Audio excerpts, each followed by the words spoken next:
Give them a round of applause as they prepare to come.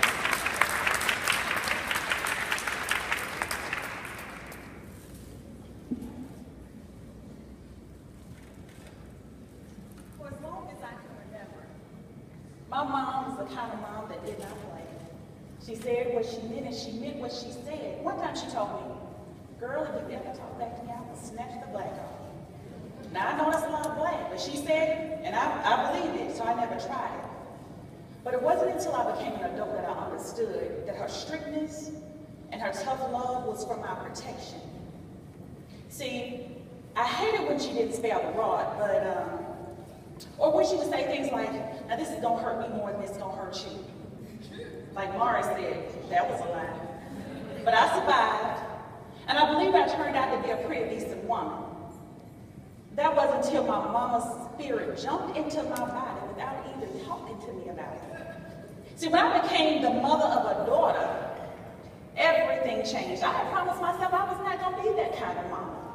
I mean, I was going to let my kids be independent. They could hang out with their friends. I wasn't going to hover over them. I was going to have the house that all the kids wanted to come to because I was that mama. But that was before I knew that there was something roaring around like a lion waiting to devour. Something, somebody. And it wasn't going to be my kids.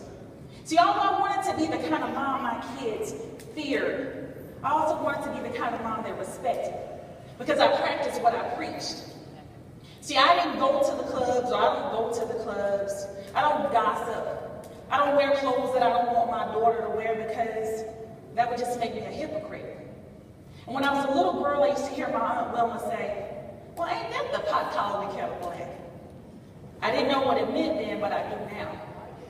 See, being a mom, I realized I have so much to contend with. There's YouTube and Facebook and Vine and twerking competitions and boys in the school telling her how fine she is, but I told her that her body is where the Lord dwells. That even when I'm not with her, He's with her. So she's to value her vessel. I also told my kids that if they ever find themselves in a situation where they were afraid or they felt they were in a compromising situation, to call me. Because I wanted them to know that I valued their safety and their well-being over fussing at them for doing something I told them not to do. People say I'm crazy. They say that I think I'm old holy and that my daughter is no different than the rest of the girls, but I beg to differ. See, my daughter is taught of the Lord. And wherever she goes, I know He's with her. Say what you will. And if the Word of God is true, then time will tell.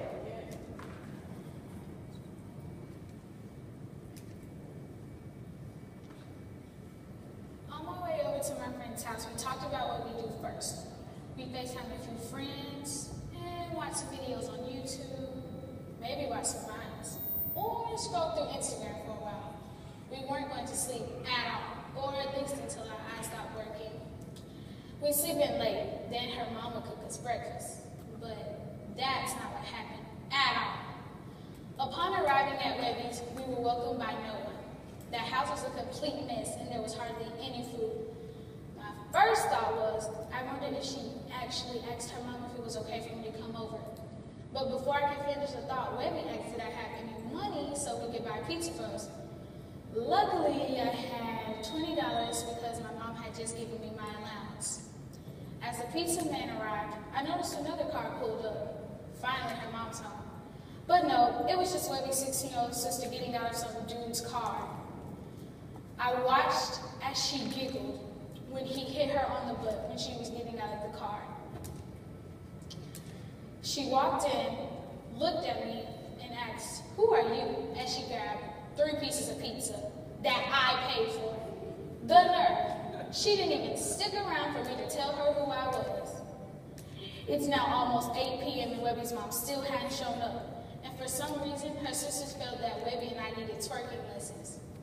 She said, "You better learn to look back if you want a good man like mine." I'm 12 and I don't want a man like yours or anyone else for that matter. She pushed Webby off the laptop and searched for a song that made my ears hurt.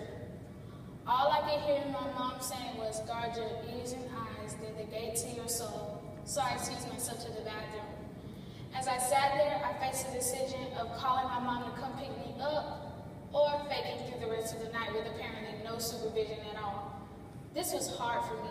It felt like a test. What would mom do?